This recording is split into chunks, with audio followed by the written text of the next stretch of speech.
Buenos días a todos. Nos encontramos aquí para analizar el taller número 10, donde vamos a abordar tres modelos fisiopatológicos de enfermedades que afectan al sistema nervioso central. Vamos a discutir la enfermedad de Parkinson, la depresión y trastornos de ansiedad. Antes de abordar estas situaciones clínicas en particular, me parece importante y de suma relevancia poder tratar de repasar y discutir algunas consideraciones generales con respecto al funcionamiento del encéfalo. En este sentido, ustedes saben que el encéfalo está conformado por un conjunto de sistemas neuronales interrelacionados, que el objetivo que tienen es regular su actividad y la de otros órganos. Esto lo hacen de una manera dinámica y compleja. Esto lo que trae aparejado que algunas fisiopatologías de ciertas enfermedades aún no sean dilucidadas y quedan ciertas cosas que no se pueden explicar claramente, y a su vez abre la puerta al día de mañana de la aparición de nuevos fármacos que modulen determinadas funciones o interconexiones neuronales que aún desconocíamos. Esta interrelación ¿sí? se organiza a partir de conexiones neuronales que operan en capas o en agrupamientos. Y es a través de estos circuitos neuronales que se forman los conjuntos operativos que desencadenan efectivamente alguna función específica de ciertas zonas del cerebro. La interconexión neuronal ¿sí? se realiza específicamente a nivel del espacio sináptico, y esta es la importancia que nosotros vamos a ver que todos, en general, gran parte de los fármacos que modulan estas enfermedades actúan específicamente a nivel del espacio sináptico, que es la zona donde se comunican ¿sí? las dos neuronas. Efectivamente, los circuitos, la función que cumplen estos circuitos va a depender eh, específicamente de las características ¿sí? de las células que lo conforman y los neurotransmisores que éstas liberan al espacio sináptico, sumado también a la estructura organizativa que las conforma y a las modulaciones que tienen. Es algo conocido ¿sí? y de suma relevancia saber que las neuronas tienen dos propiedades, que es la excitabilidad y la conductibilidad. Lo que permite es la transmisión nerviosa y la liberación ¿sí? de mediadores al espacio sináptico. Como bien dijimos, también es de suma importancia conocer lo que es la transmisión sináptica, ¿sí? Ese espacio sináptico en el cual interaccionan ¿sí? dos neuronas y se comunican. Y otro concepto también muy importante es la plasticidad neuronal, que esto conlleva efectivamente a la aparición, obviamente, de enfermedades, como también la posibilidad terapéutica que frente a determinadas lesiones o daños de funciones o estructuras neuronales, a partir de la modulación farmacológica se genera una neuroplasticidad que modula efectivamente esta fisiopatología y conlleva al efecto terapéutico deseado. Efectivamente, para abordar ¿sí? La transmisión sináptica, ¿sí? Esta comunicación entre las células, es fundamental reconocer 5 puntos, y los recalco efectivamente porque, como bien decimos, muchos de los fármacos que nosotros vamos a analizar para modular o obtenerlos como estrategias terapéuticas en estas enfermedades van a actuar en alguno de estos lugares. Uno de los puntos es la existencia de los neurotransmisores y neuromoduladores y neurohormonas en estos espacios sinápticos, la interacción de estos mismos con los receptores posinápticos, el mecanismo de transducción, que es luego de la unión al receptor la generación de un efecto en la célula posináptica, y la regulación existente pre y posináptica, que puede ser tanto estimulando o inhibiendo. Como bien dijimos, la importancia que tiene esta transmisión sináptica empieza inicialmente teniendo la característica estas células de tener excitabilidad y conductividad, lo que hace que el impulso nervioso ¿sí? recorra largos tramos y llegue a la terminal ¿sí? de la neurona, a la terminal, el axón, donde en este nivel la despolarización de la membrana lo que va a activar son canales de calcio que van a generar la exocitosis de las vesículas con los neurotransmisores. Y acá entramos en la discusión de lo que es esta transmisión sináptica, de qué manera estos neurotransmisores se unen a estos receptores, y efectivamente hay que reconocer la importancia de los diversos neurotransmisores existentes en el sistema nervioso central, que ustedes ya saben que estos neurotransmisores tienen una biosíntesis y un almacenamiento en las vesículas, como bien dijimos, luego de la conducción del impulso nervioso.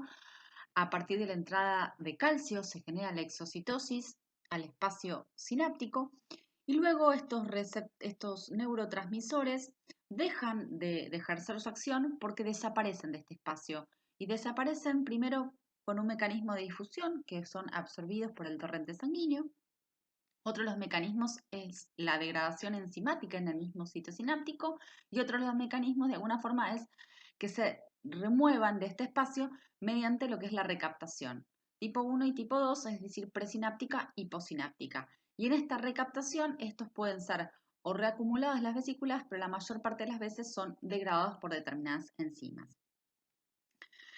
Efectivamente, después está la interacción de estos neurotransmisores con los receptores de membrana, que va a depender de qué tipo de neurotransmisor hablemos y con qué tipo de receptor se una la respuesta que tengan. De hecho, ustedes conocen efectivamente que uno de los neurotransmisores que están distribuidos más ampliamente en el sistema nervioso central y que tiene una característica de ser inhibitorios es el ácido gamma aminobutírico, en el cual a partir de sus receptores GABA-A, que están acoplados a canales de cloro, efectivamente la unión hace la apertura de estos canales y la entrada de cloro con la hiperpolarización. Es un clásico ejemplo de neurotransmisor inhibitorio, comparado con el glutamato, que cuando se une a sus receptores iónicos NMDA y AMPA, lo que genera es una excitabilidad de las neuronas, mientras que existen otro grupo de neurotransmisores del grupo de las aminas, como es la dopamina, la noradrenalina y la serotonina, que tienen múltiples receptores de unión. De hecho, la dopamina tiene el receptor de 1, de 2, de 3, de 4 y de 5, y dependiendo de la unión, por ejemplo, al de 1, se activa la proteína G y por lo tanto es excitatorio, mientras que la unión a de 2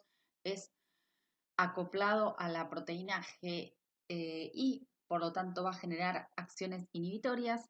Y con esto lo que estoy planteando que son distintos neurotransmisores que depende a qué tipo de receptor se uno es la respuesta que van a dar, ya sea de excitación o de inhibición. Y como bien dijimos, esta unión, esta interacción entre el neurotransmisor y el receptor genera efectivamente el efecto que recién planteábamos.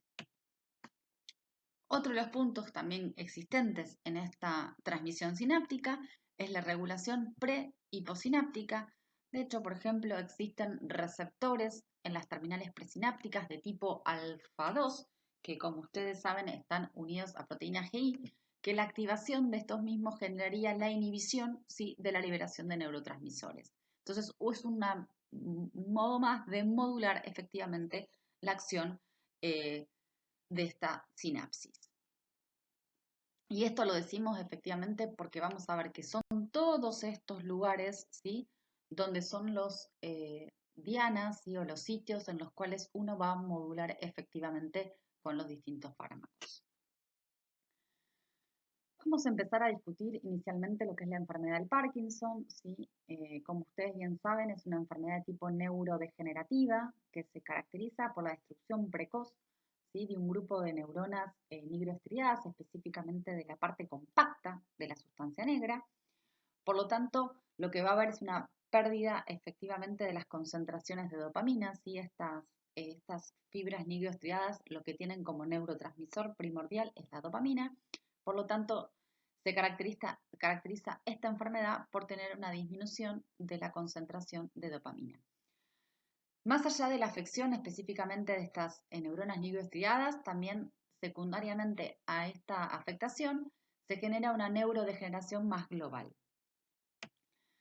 Las causas de esta enfermedad, lo más común es la causa primaria hepática, cerca del 75%, por eso nosotros estamos hablando de enfermedad de Parkinson, pero también hay causas secundarias, por eso uno plantea en general que estamos, cuando habla tanto de las primarias como de las secundarias, plantea lo que es el síndrome parkinsoniano.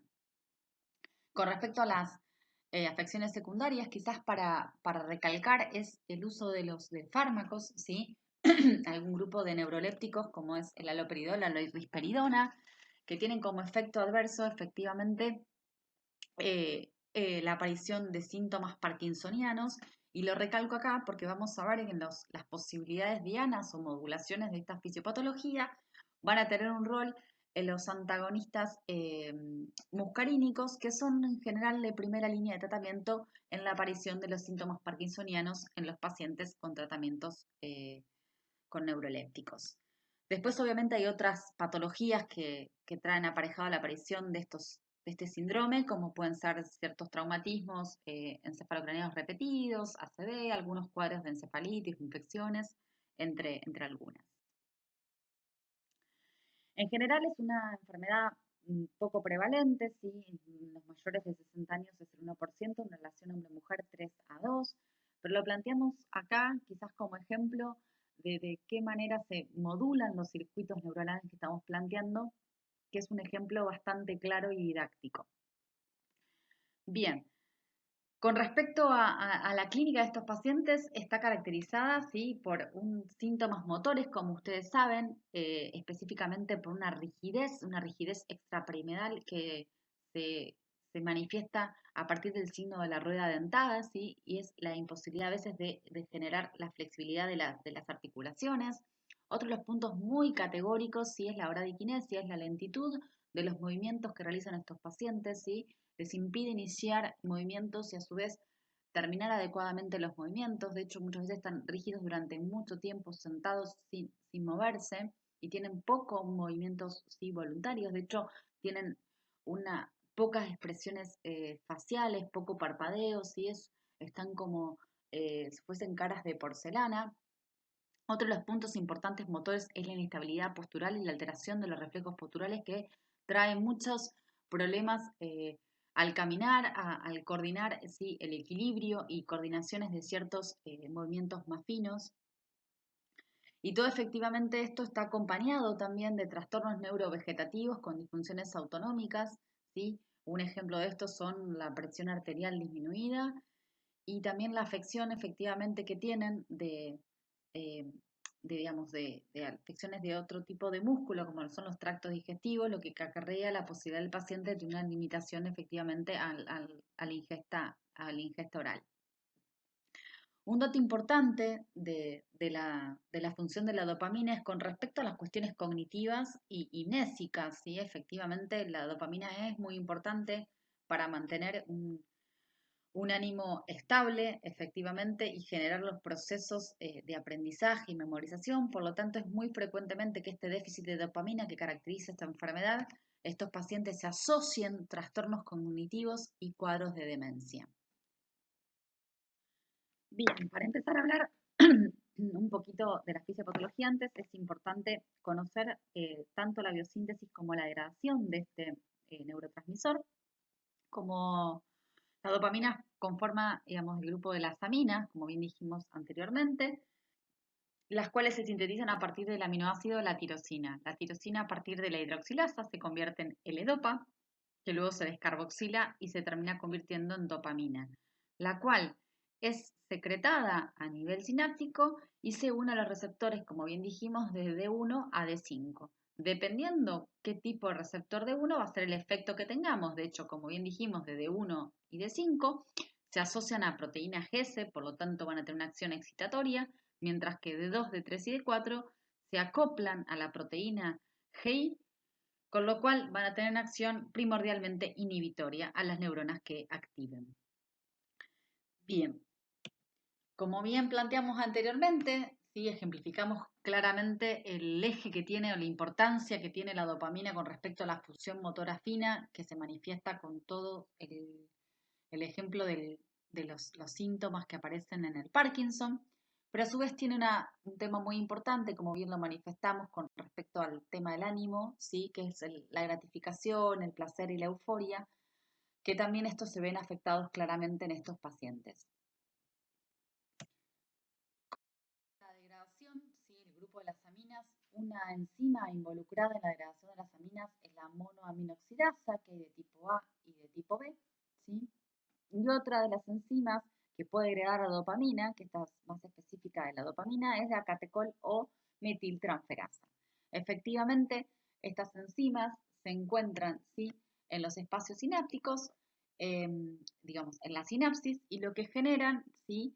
es la aparición del metabolito, que es el más frecuentemente hallado, que es el ácido homo-vanílico, por medio de la activación de estas dos enzimas. O sea, estas dos enzimas lo que hacen es toman de sustrato a la dopamina y lo que se hacen la transforman en el ácido homo-vanílico.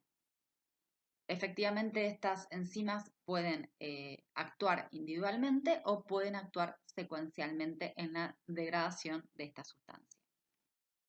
Bien. Cuando hablamos específicamente de la fisiopatología de la enfermedad del Parkinson, lo que tenemos que resaltar es que para que aparezcan los síntomas del Parkinson tenemos que tener una pérdida importante de estas neuronas que, como dijimos, dopaminérgicas, de la parte compacta de la sustancia negra. Cerca del 80% de pérdida de estas sustancias tenemos que tener para que aparezcan los síntomas claros del Parkinson.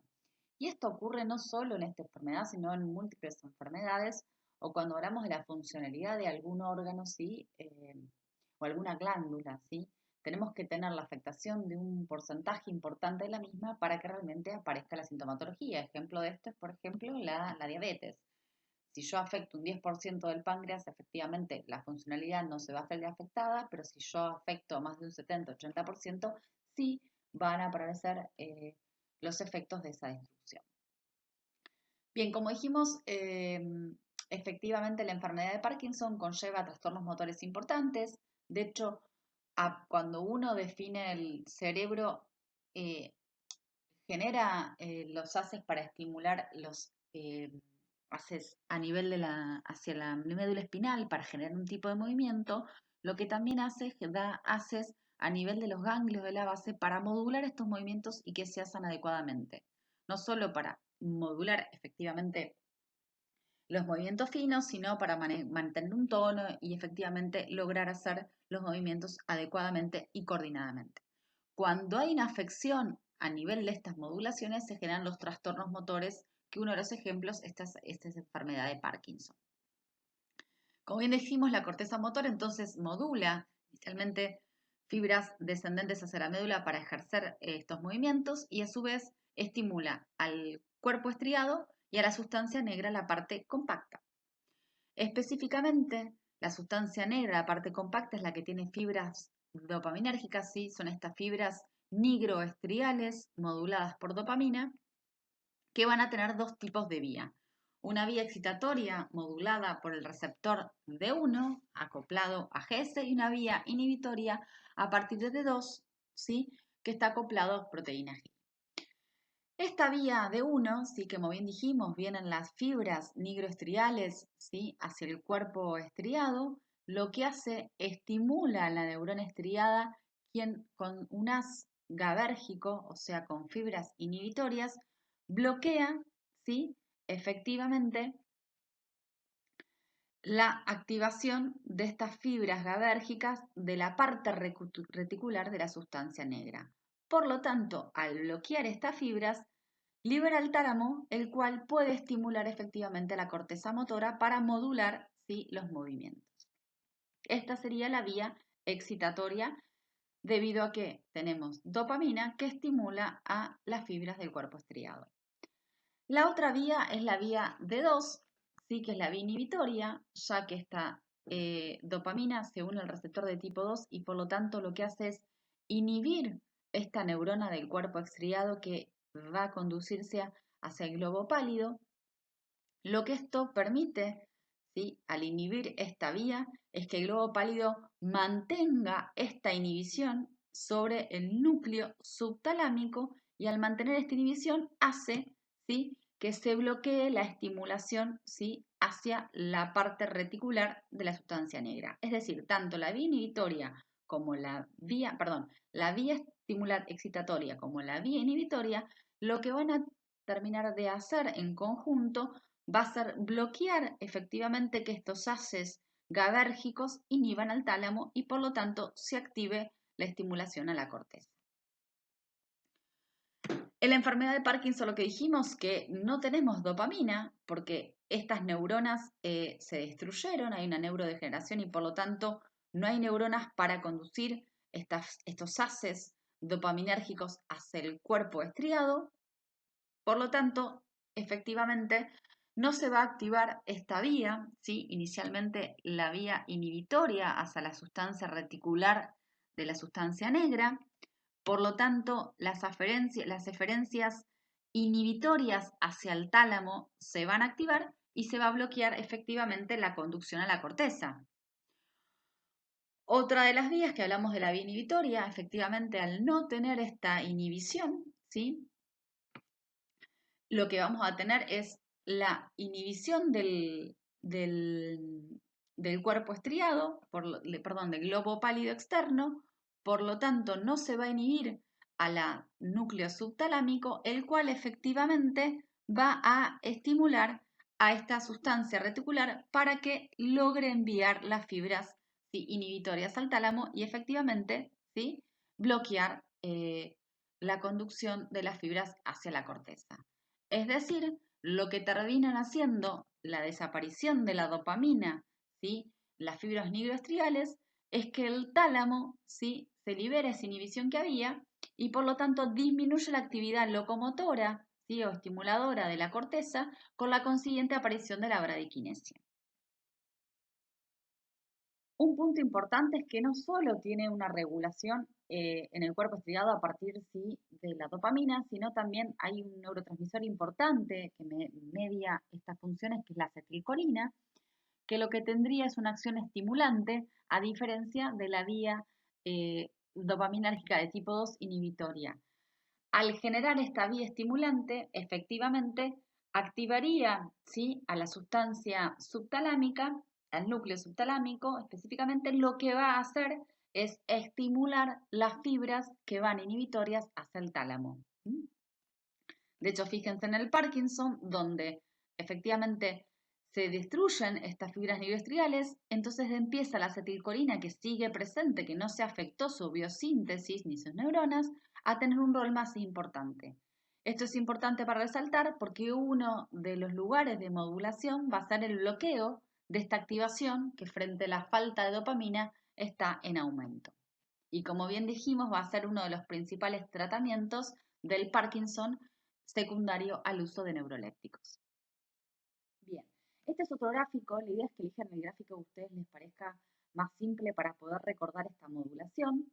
Acá claramente es algo un poco más sencillo, donde se ven las dos vías, ¿sí?, la vía excitatoria y la vía inhibitoria, donde efectivamente con la desaparición de la dopa lo que va a primar va a ser la vía inhibitoria, que va a terminar bloqueando obviamente la conducción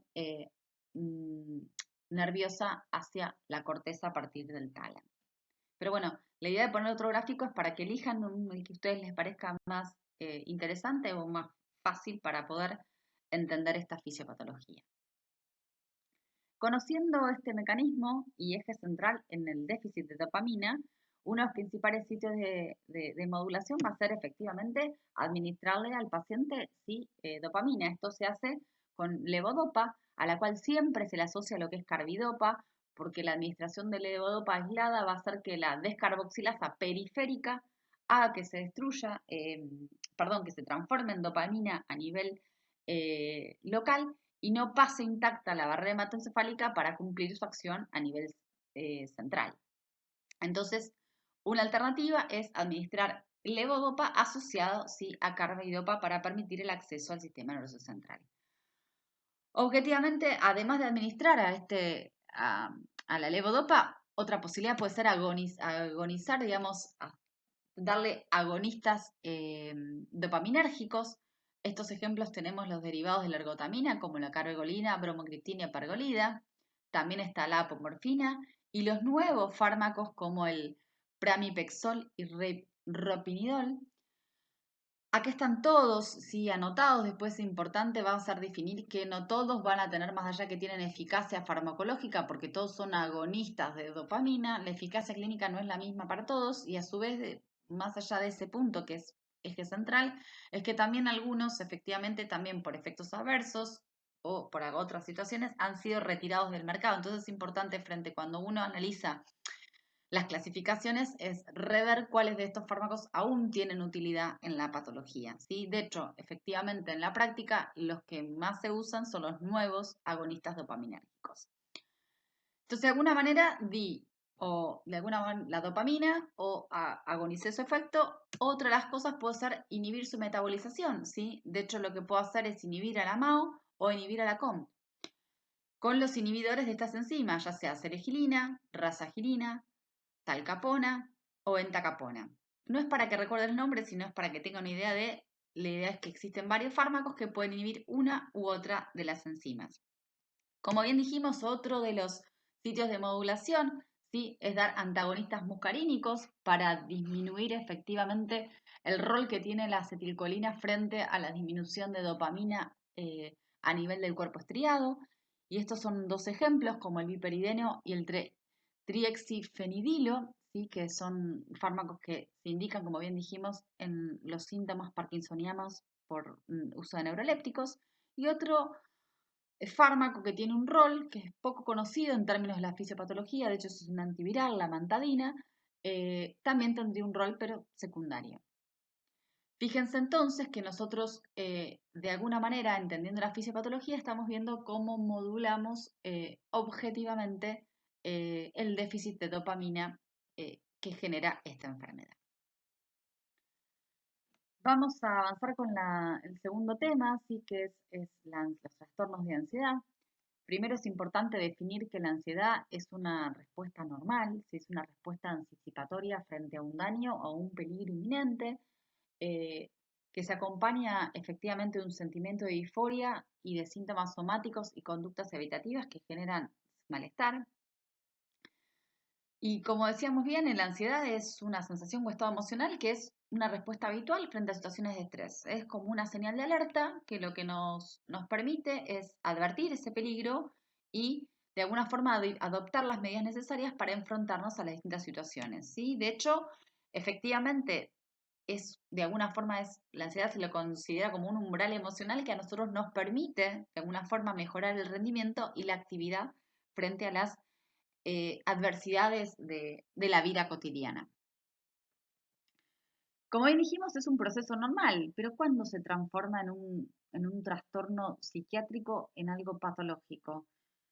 Primer punto es cuando en general la intensidad de estos síntomas que planteamos y la duración son excesivas y cuando a su vez superan la capacidad de adaptación del individuo. Y esta intensidad o duración de los síntomas tan extensa hace que el paciente empiece a afectar, ¿sí?, su funcionalidad. Efectivamente empieza a tener injerencia en su vida diaria. Y eso es lo categórico de los trastornos psiquiátricos, la afección a la afectación a la funcionalidad de los individuos. A su vez, la ansiedad sí se manifiesta con un conjunto de síntomas psíquicos, sí, y somáticos específicos. De hecho, cuando estamos hablando de síntomas psiquiátricos, el paciente tiene una preocupación excesiva por las cosas, un sentimiento quizás de muerte inminente o de un agobio con la vida, tiene dificultad para concentrarse, para memorizar cosas, se torna irritable o hasta violento.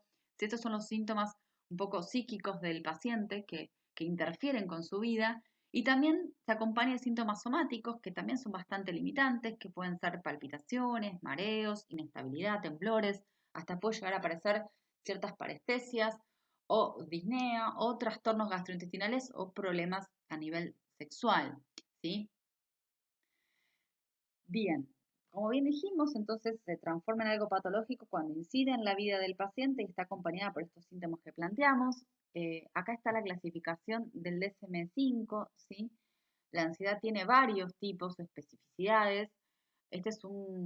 Los criterios de los trastornos mentales se clasifican ahí, un manual de diagnóstico estadístico de los trastornos mentales, que es el DSM-5, que es de la American Psychiatric Association, y clasifica los trastornos de ansiedad. Esto no es para que sepan específicamente, lo van a charlar en psiquiatría, lo van a estudiar en ese momento, pero para que tengan un concepto que no es la ansiedad generalizada y nada más, los trastornos de ansiedad, sino son un conjunto de trastornos que cada uno tiene su especificidad. Sí, de hecho está el trastorno de ansiedad por separación, el mutismo selectivo, agorafobia, el trastorno de ansiedad social, las fobias específicas, el trastorno de pánico y sí, el tan conocido trastorno de ansiedad generalizada. Acá les pongo el ejemplo de la definición del trastorno de ansiedad generalizada, no bajo ningún concepto para que lo memoricen, sino para que lo tomen como ejemplo de cómo se clasifican las patologías psiquiátricas y las enfermedades de la salud mental, porque tiene ciertos ítems o ciertas cuestiones que son propias y que se repiten en todos los criterios diagnósticos. Primero, la característica del proceso. En este caso, hablando de ansiedad, el paciente efectivamente tiene un cuadro de ansiedad y preocupaciones excesivas y que le duran el tiempo, es decir, dura mínimo 6 meses y a su vez lo tiene la mayor parte del día y la mayor parte de los días de su vida, ¿sí? Y que tienen inferencia o aparecen en distintos sucesos o actividades diarias.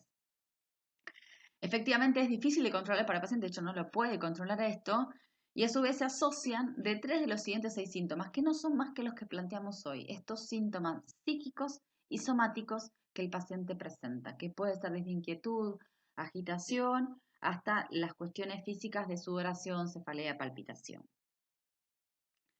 Un punto importante que vamos a ver en todas las definiciones de los trastornos de salud mental es que todos acarrean un malestar clínicamente significativo, por eso es patológico esta ansiedad, ¿sí? Porque genera un malestar clínicamente significativo y deteriora, ¿sí?, al paciente en sus funciones efectivamente laborales, en su vida social y en todas las esferas de su vida, o sea, le genera malestar y interfiere y le impide realizar su vida diaria.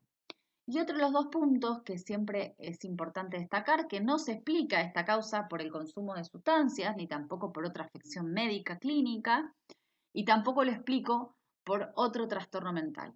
O sea, tiene que cumplir ciertos criterios efectivamente en signos y sintomatologías propios de este trastorno, tienen que mantenerse en el tiempo y tienen por sobre todo afectar su vida diaria, determinar una disminución en la calidad de su vida y no tienen que ser explicadas por otras causales ni tampoco por otro trastorno mental. Bien, la fisiopatología de la depresión y la ansiedad son bastante complejas. De hecho, las pongo acá inicialmente juntas porque comparten muchos factores etiopatogéneos, cierta predisposición genética y a su vez alteraciones fisiológicas y anatómicas también son compartidas. De hecho, estamos hablando de lo que es el procesamiento emocional y la respuesta al estrés que tiene incidencia en las dos patologías. Específicamente hay 2 tipos de recuerdos, 2 tipos de, digamos, memoria, una implícita inconsciente y otra explícita y consciente. Estas están reguladas por áreas diferentes del sistema nervioso central. Efectivamente, un rol importante en el procesamiento emocional lo tiene la amígdala, ¿sí? La amígdala lo que genera es una activación en función de la respuesta al estrés, ¿sí? Y en ciertos tipos de memoria implícita. Todo esto es más en el plano obviamente inconsciente, el rol que tiene. Y otro es, sí, las áreas tanto como el hipocampo, el paricopampo y la corteza de asociación, donde efectivamente tienen un rol más importante en la parte de los recuerdos de sentimientos conscientes, en la parte más explícita, y la conjunción y la comunicación entre estas distintas áreas hace que se modulen efectivamente estos procesamientos emocionales, ¿sí? Y de hecho, algo categórico es que el ser humano lo que es, mediante aprendizajes, lo que puede efectivamente es asociar, ¿sí?, ciertos estímulos inocuos, algo que no genera mayor daño, a sentimientos de fobia o de miedo, ¿sí? Eso es lo que termina efectivamente generando la patología.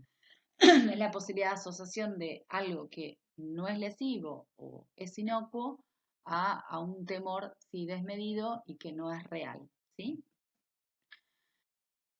Efectivamente, ese es un gráfico para que tengan de estas áreas que planteamos que cumplen un rol importante en el procesamiento emocional y las respuestas del estrés, ¿sí?, que son el núcleo amigdalino, ¿sí?, el lóbulo temporal con su zona que es el hipocampo y la circulación parahipocámpica y lo que es el lóbulo frontal.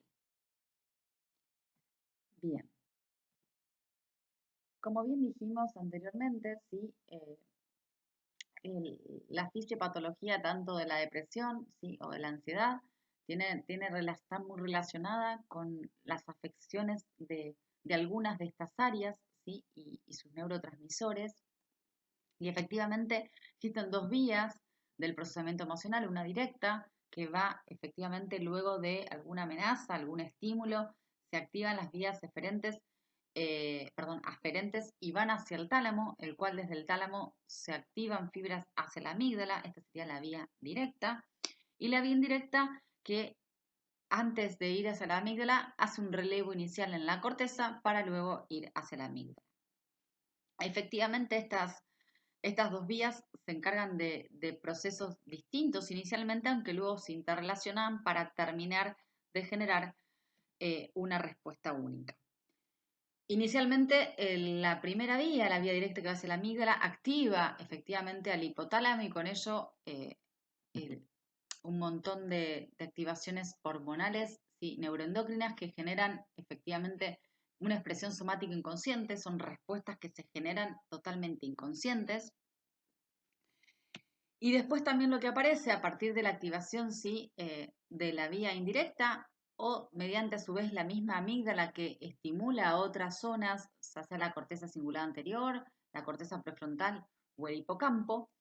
Y esta intercomunicación, ya sea mediante la vía indirecta o la interconexión de la amígdala con otras zonas, genera el sentimiento de la experiencia emocional consciente, ¿sí? Sepamos que efectivamente la primer vía es la vía más rápida y la vía inconsciente, ¿sí? Que precede efectivamente a toda esta interconexión. Y por eso generamos a veces reacciones y cosas que después nos damos cuenta que no lo hubiésemos hecho, pero en ese momento, si de estrés o situación, se activó un mecanismo totalmente inconsciente. Bien. Más allá de estas áreas que se interconectan para generar este procesamiento emocional, es importante entender que en estas áreas que se alteran anatómicos funcionalmente y que es lo que hace la aparición del cuadro de ansiedad, y vamos a ver más adelante, tiene mucho que ver con los trastornos depresivos. Hay varios neurotransmisores que también ejercen su acción en estos sitios y que pueden ser modulados en términos de estrategias terapéuticas para los trastornos de ansiedad. En ese sentido, ¿sí? Vamos a dar algunos ejemplos de algunos neurotransmisores en algunas zonas. Por ejemplo, en la amígdala existe un circuito, ¿sí? Inhibitorio regulado por el neurotransmisor GABA, que ustedes saben es el principal neurotransmisor inhibitor, que lo que haría es bajaría el umbral de respuesta de la amígdala frente a los estímulos, ¿sí? Y las respuestas efectivamente que se generan somáticas, inconscientes, como a su vez la modulación en esferas más conscientes para procesos de aprendizaje. Entonces esto va a permitir de alguna forma una modulación efectiva de las respuestas inmediatas y las respuestas más tardías.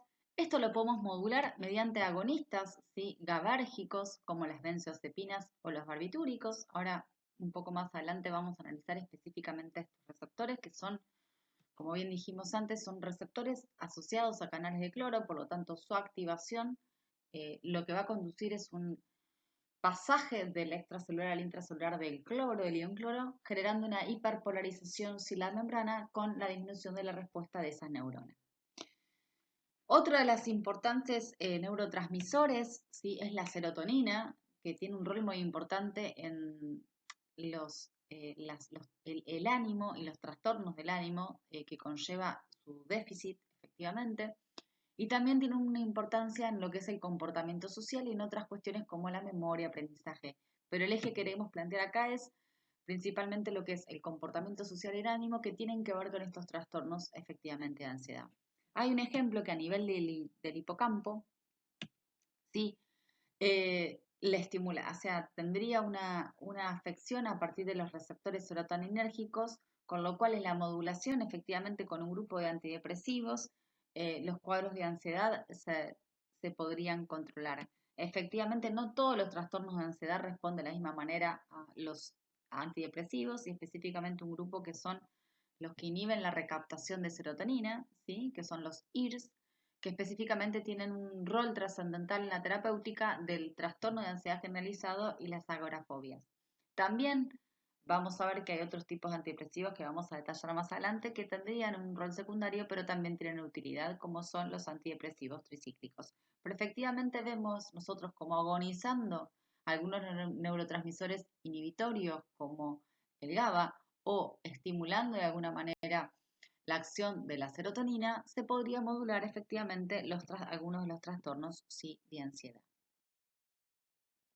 Específicamente para hablar algo de lo que es el receptor GABAérgico, los receptores son heteropentámeros, ¿sí? Están constituidos por 5 unidades proteicas, subunidades proteicas, alfa, beta y gamma, dependiendo específicamente de qué subunidad alfa y en qué parte del cerebro se ubique, va a ser la acción que va a tener. Y la característica que tienen estos receptores es que se unen a múltiples fármacos, por ejemplo, o digamos los fármacos se unen a estos receptores, por ejemplo las benzodiazepinas, o como los barbitúricos que dijimos anteriormente, o también algunos anestésicos generales o el mismo etanol. Específicamente el mecanismo de la benzodiazepina es mediante una acción alostérica. ¿A qué llevamos eso? Que al unirse al receptor modifica la disposición tridimensional y lo que hace es potencia la apertura de las canales de cloro. Es decir, lo que hace es modula o más que nada potencia la acción del GABA, ¿sí? No es que se une y abre directamente el canal, sino lo que hace es modular la acción de GABA. Lo que hace es incrementa la frecuencia de apertura. Esto se diferencia de los barbitúricos. En general, de hecho, en los trastornos de ansiedad, cuando uno usa un fármaco agonista gabérgico, usa las benzodiazepinas y no los barbitúricos, debido a que son fármacos, los barbitúricos, de un índice terapéutico más estrecho, que tampoco tienen tolerancia a síntomas depresivos del sistema nervioso central, como si tienen la benzodiazepina, salvo la benzodiazepina en cuadros de intoxicación, efectivamente. Y a su vez en dosis altas activan directamente los canales y los abren sin la existencia del GABA, por eso tienen mayor grado de depresión en el sistema nervioso central. ¿Sí? Fíjense acá es un gráfico también más claro de cómo se unen, ¿sí? Las benzodiazepinas, ¿sí? Modulando la acción de estos receptores. Hay igual dos tipos, nosotros recién especificamos el receptor de GABA tipo A, que es el receptor inotrópico, claramente inhibidor en el sistema nervioso central. Pero también está el receptor de GABA B, que es metabotropo, ¿sí? Que no tiene la asociación a este canal de conducto de cloro. Y como bien dijimos, dependiendo de las subunidades que existan efectivamente en estos receptores, va a ser el rol que tengan o la función que determinen, ¿sí? Por ejemplo, efectivamente, la subunidad alfa 1 es más abundante a nivel del sistema nervioso central con acciones, si lo utilizamos, anticonvulsivas, hipnóticos y sedantes, ¿sí? Porque están en ciertas zonas de la corteza del cerebro y cerebelo, mientras que la alfa 2 regula principalmente las acciones más ansiolíticas, ya que se encuentra más en amígdala, hipocampo o cuerpo estriado. Entonces, es decir, en función de cada subunidad y dónde está localizada claramente, es efectivamente la función que va a cumplir. Y para ir terminando con la clase, nos queda el último modelo, ¿sí? Que es el modelo de la depresión. Es importante recalcar que la depresión es una enfermedad frecuente, de hecho es una de las afecciones más frecuentes de la atención primaria, y que el eje nuclear de esta afección es el eje afectivo, ¿sí? Una tristeza efectivamente vital que invade todas las esferas del paciente y que incide claramente en su calidad de vida y en su funcionalidad. De hecho, es una enfermedad que afecta al ánimo, al pensar y la voluntad. ¿Sí? El paciente está triste, está incapacitado de tomar decisiones y de pensar y no tiene una anedonia, no tiene ganas de realizar ninguna actividad y nada le genera placer. Además, es una enfermedad que está caracterizada por remisiones y exacerbaciones. Eso es importante, va a ser uno de los objetivos que nosotros tengamos, más allá de controlar los síntomas, evitar que reaparezcan, ¿sí? O que se exacerben.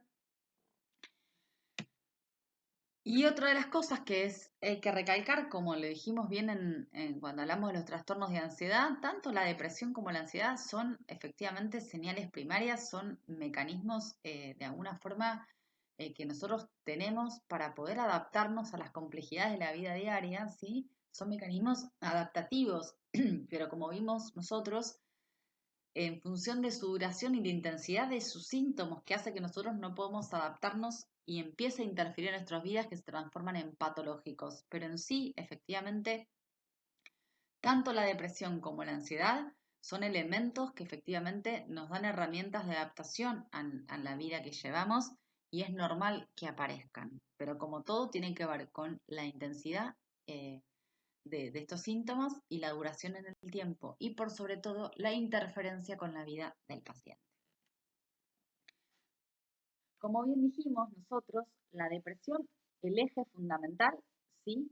Es el eje afectivo, ¿sí? Donde vemos una alteración anímica con mucha angustia, ¿sí? El paciente con pensamientos de muerte, de pensamientos digamos, de mucha angustia, pero esta esfera anímica empieza a afectar, como dijimos, las otras esferas, efectivamente. De hecho, hay una alteración psicomotriz, una alteración cognitiva y esta una alteración vegetativa. Y en eso los pacientes refieren síntomas, ¿sí? Como ansiedad, fatiga o agitación que pueden tener los pacientes, o en las cuestiones más cognitivas, que el paciente plantee que no puede concentrarse, no puede memorizar, tiene la mente en blanco, no puede resolver ninguna situación ni tomar decisiones.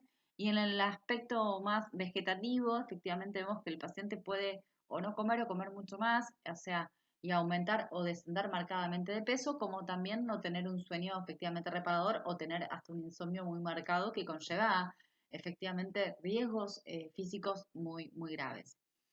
Por eso el síndrome depresivo, que está con eje central en lo afectivo, vemos cómo afecta a todas las esferas.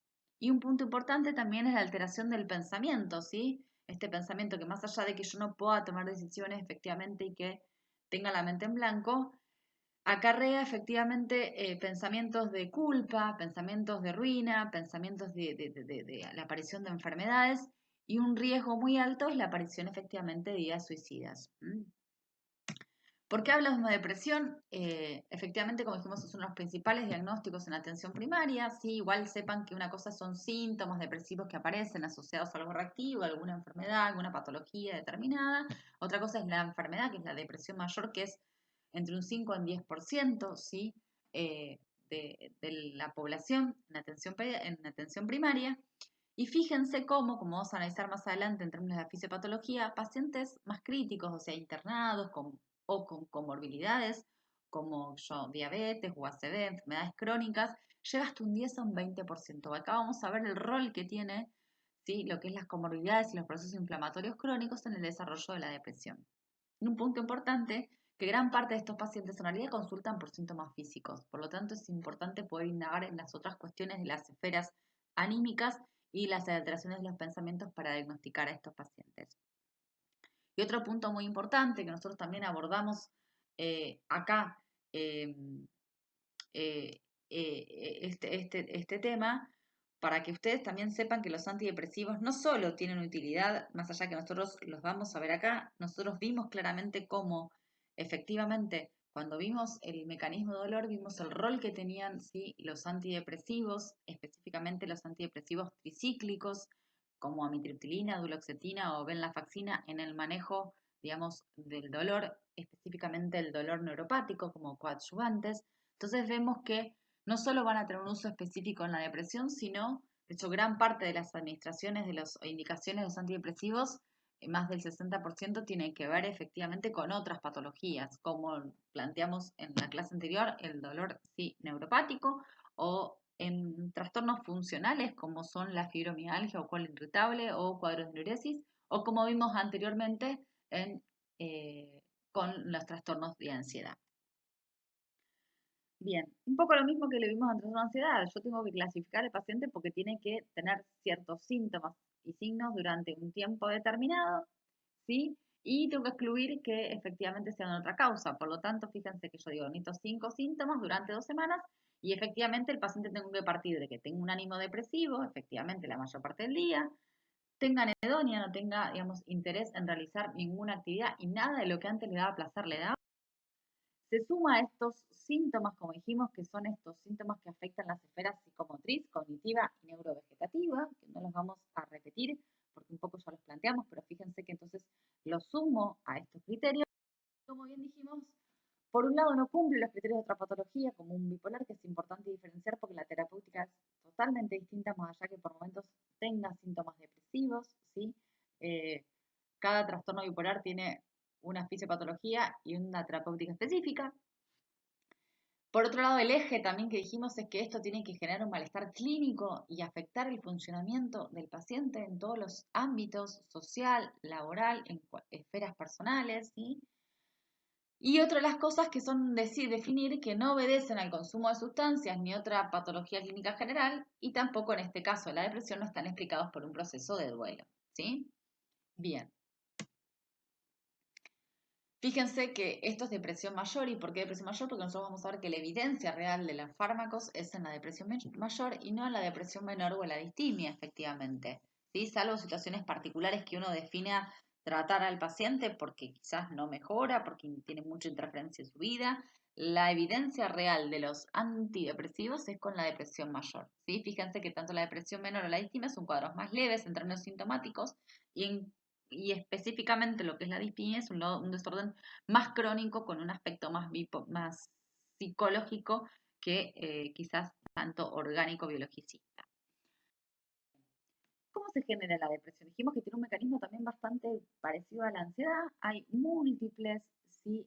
Factores que pueden conllevar a generar el trastorno depresivo, que vamos a ver específicamente tiene un eje central en el desbalance de las aminas, ¿sí? En la disminución de la concentración de aminas en el nivel sináptico, específicamente la noradrenalina, la dopamina y la serotonina.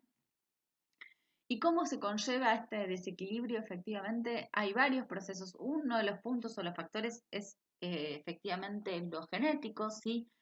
Hay una influencia cerca de un 35-40% de la multigenética, de las alteraciones genéticas con respecto a o sea, la penetrancia genética que tienen esta fisiopatología.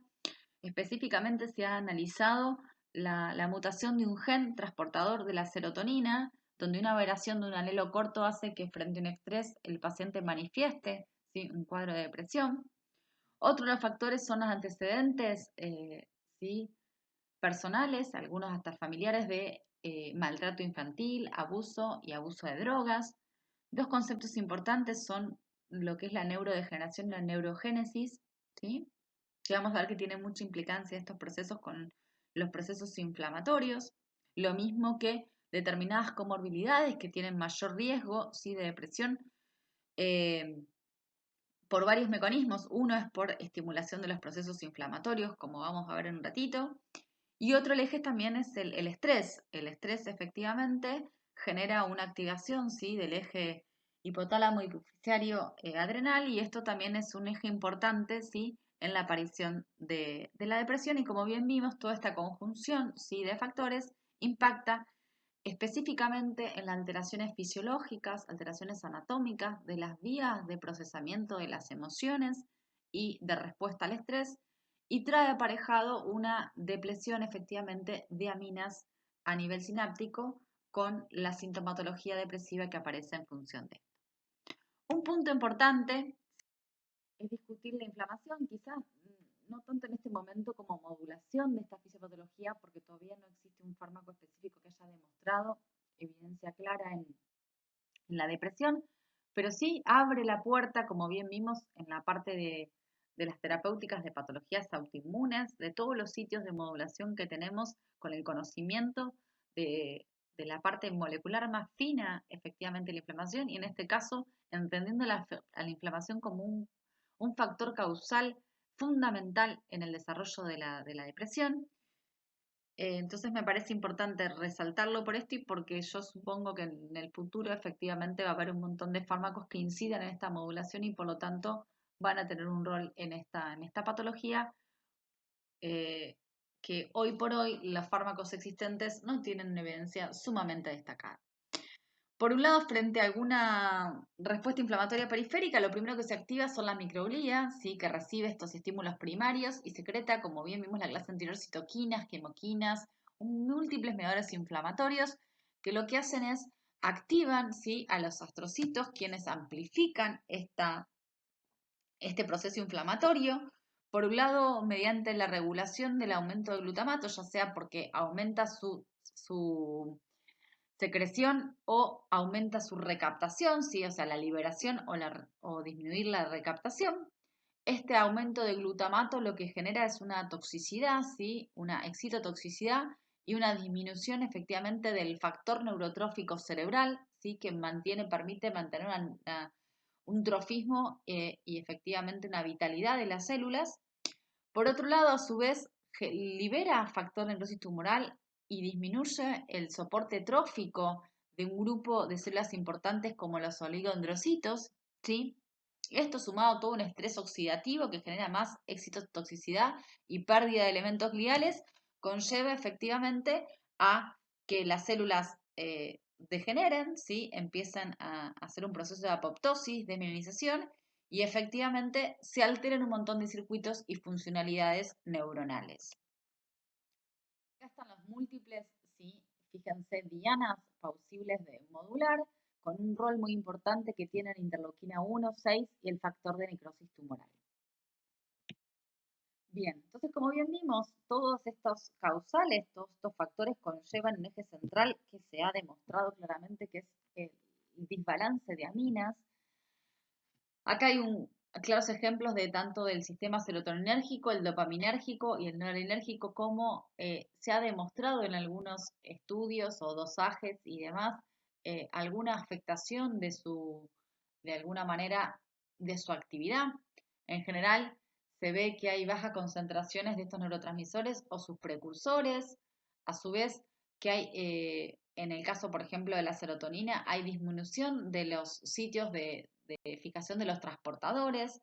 A su vez, puede haber aumento de las enzimas que las metabolizan o, modulación a partir de aumento de algunos receptores o disminución de otros. De hecho, específicamente se ve claramente cómo todo esto que plasmamos de los distintos tres neurotransmisores se puede ejemplificar, ¿sí? Disminución de los precursores, efectivamente, alteración de las enzimas, efectivamente, que convierten a estos aminoácidos en los neurotransmisores, aumento de las enzimas que metabolizan, ¿sí? Las monoaminoxidasas, ¿sí? Alteración del funcionamiento efectivamente de algunos receptores o, como bien dijimos, que esto tiene una modulación genética importante, es las distintas mutaciones de los transportadores de serotonina. Por otro lado, incremento algunos receptores como son los alfa-2 que son inhibitorios, ¿sí? O efectivamente, con respecto de la unión del neurotransmisor a su receptor, disminuye la disminución efectivamente de la eficacia de la transducción de esta señal, ¿sí? Entonces son varios los causales del por qué no solo a veces hay reducción efectivamente de esta mina, sino de varios mecanismos que conllevan que su acción efectivamente sea menor. Bien, entendiendo esto, como planteamos en el concepto del Parkinson, dijimos falta dopamina, vamos a aumentar, ver cómo aumentamos la dopamina. Y efectivamente dijimos, le damos levodopa, ponemos un agonista, inhibimos su degradación. Y aquí es algo similar, ¿sí? Efectivamente nosotros decimos, nos faltan aminas a nivel sináptico y por lo tanto lo que podemos hacer efectivamente es un punto es inhibir su recaptación.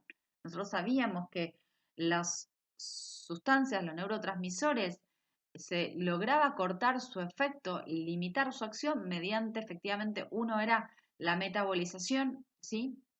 A nivel pre y postsináptico, otra era efectivamente que por difusión que se iba por el torrente sanguíneo, pero otra era la recaptación. Entonces, si yo bloqueo la recaptación, aumentan las aminas a nivel sináptico.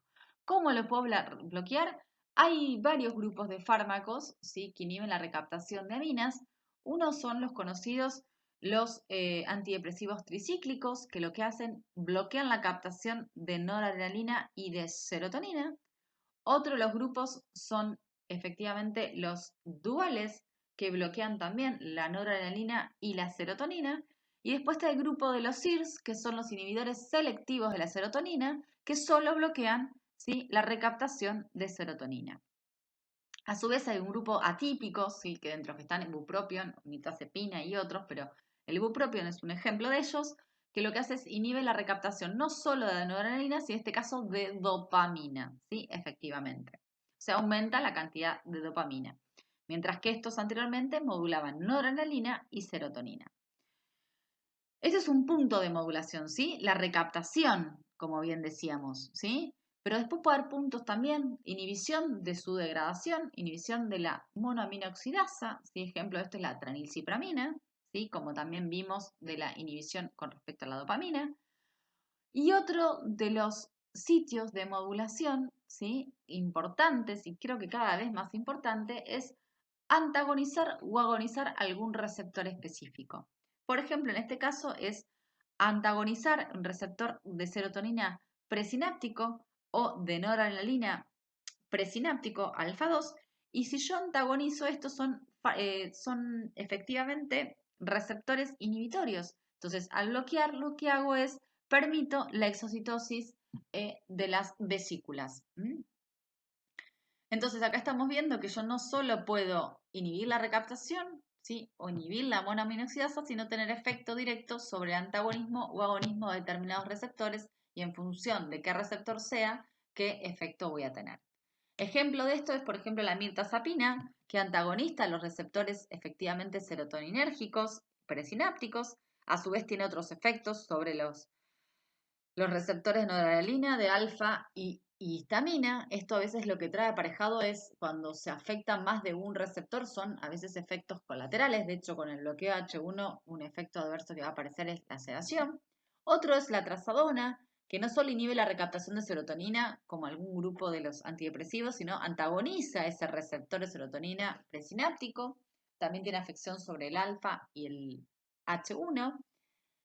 La gomelatina sí que es un antagonista del receptor dihidroxitriptamina 2, y a su vez es agonista de los receptores de melatonina. Entonces acá vemos efectivamente cómo en los últimos tiempos, además de inhibir la recaptación, se empiezan a modular otros lugares. Un tema muy importante, sí, como bien dijimos, el ejemplo de la mirtazapina, y quizás lo podemos poner con el bupropion, con el aumento de la dopamina, con más riesgo quizás a cuadros convulsivos. Efectivamente, los antidepresivos tricíclicos es un grupo de fármacos, ¿sí?, que a su vez de inhibir la recaptación de noradrenalina y de serotonina, antagonizan múltiples receptores y hasta canales a nivel cardíaco. Y esto genera, sí, efectivamente, que es un grupo que tiene eficacia efectivamente para lo que es el manejo de la depresión, pero vamos a ver que tiene múltiples efectos adversos, o sea, efectos colaterales que tienen relación con su mecanismo de acción. Porque como dijimos, inhibía la recaptación, pero por ejemplo antagoniza los receptores muscarínicos. Esto trae aparejado la posibilidad de constipación, de retención, ¿sí?, aguda de orina, de un cuadro de confusión. Otro es el bloqueo de los alfa, con lo cual puede generar cuadros de hipotensión, o el bloqueo de los receptores H1, con lo cual puede generar también sedación, como hace la mirtazapina.